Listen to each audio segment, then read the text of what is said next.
कहते हैं महिलाएं समाज के निर्माण की आधार होती हैं और कोई भी देश तरक्की के शिखर पर तब तक नहीं पहुंच सकता जब तक उसकी महिलाएं कंधे से कंधा मिलाकर ना चले।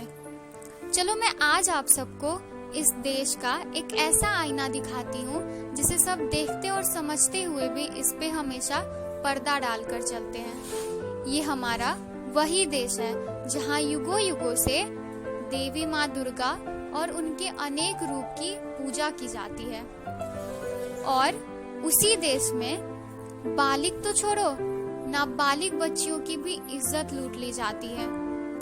ये वही देश है जिसकी आजादी के लिए वीर रानी लक्ष्मीबाई ने अपना सर्वस्व लुटा दिया था, अपनी जान देश के नाम कर दी थी और उसी जगह बेदर्दी और बेरहमी की सारी हदें पार कर जबरदस्ती कर एक नारी की इज्जत लूट ली जाती है, जान ले ली जाती है। ये वही देश है जहाँ एक बलात्कारी एक लड़की की इज्जत पे हाथ डालने से पहले, उसकी जिंदगी के साथ खिलवाड़ करने से पहले एक सेकंड के लिए भी नहीं सोचते, एक बार भी नहीं सोचते, गलती से भी नहीं सोचते, लेकिन उसी जगह पे उन्हीं गुनहगारों को सजा दिलाने में सालों साल लगा दिए जाते। अरे अभी तो एक निर्भया के गुनहगारों को सजा मिले वक्त भी नहीं गुजरा था, अभी तो निर्भया के दर्द कम भी नहीं हुए कि दूसरी निर्भया ने अपना दम तोड़ दिया। आखिर कब तक देश की बेटियों की इज्जत लुटती रहेंगी? आखिर कब तक बेटियां डूबती हुई इंसानियत का शिकार हो अपना दम तोड़ते रहेंगे? आखिर कब तक हमें यूं डर डर के जीना होगा? आखिर कब तक हम सभी लड़कियां इन हैवानों का शिकार बनते रहेंगी? इन सभी अपराधों ने मुझे ये सोचने पर मजबूर कर दिया है, क्या मैं इसी देश की बेटी हूँ? क्या यही हमारा भारत है?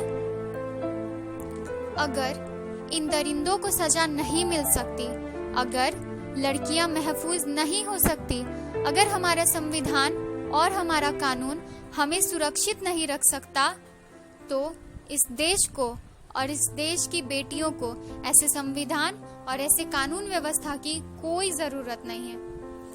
इतना संगीन जुर्म करने के बाद अगर वो दरिंदे इस तरह आजाद रह सकते हैं तो कानून की सच में जरूरत नहीं है। कानून को दिए गए हथियार और अधिकार उन लड़कियों को दे देनी चाहिए ताकि जब कोई किसी भी लड़की के साथ ऐसी दरिंदगी करने की कोशिश करे तो हम लड़कियां खुद उन हैवानों से अपनी रक्षा कर सके।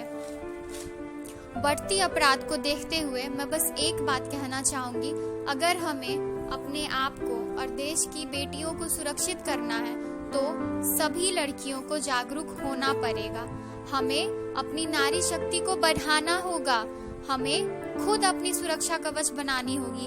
इसलिए जागरूक बनो, चुप मत रहो।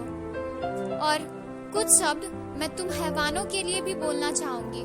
तुमने सिर्फ एक लड़की की इज्जत नहीं लूटी है, तुमने पूरी औरत जात की इज्जत लूटी है। तुमने समस्त नारी को अपमानित किया है, जिसकी एक रूप तुम लोगों की माँ भी है, जिनकी वजह से तुम इस दुनिया में आए।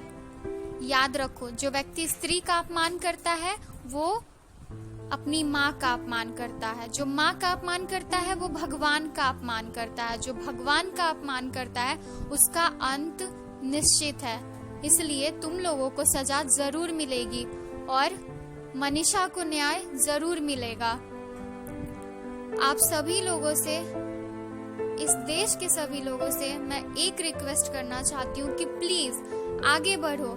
आज देश की एक बेटी अपनी जान गंवा बैठी है उन दरिंदों की वजह से, उन हैवानों की वजह से अपनी जिंदगी खो चुकी है। वो आप सभी से न्याय मांग रही है। निर्भया की आत्मा चीख चीख कर आप सभी से न्याय की गुहार लगा रही है। मनीषा का टूटा हुआ परिवार इंसाफ की मांग कर रहा है। इसलिए आगे बढ़े और निर्भया की इंसाफ की लड़ाई में उसका परिवार बनकर उसकी मदद करे, उसे न्याय दिलाए। Justice for Manisha.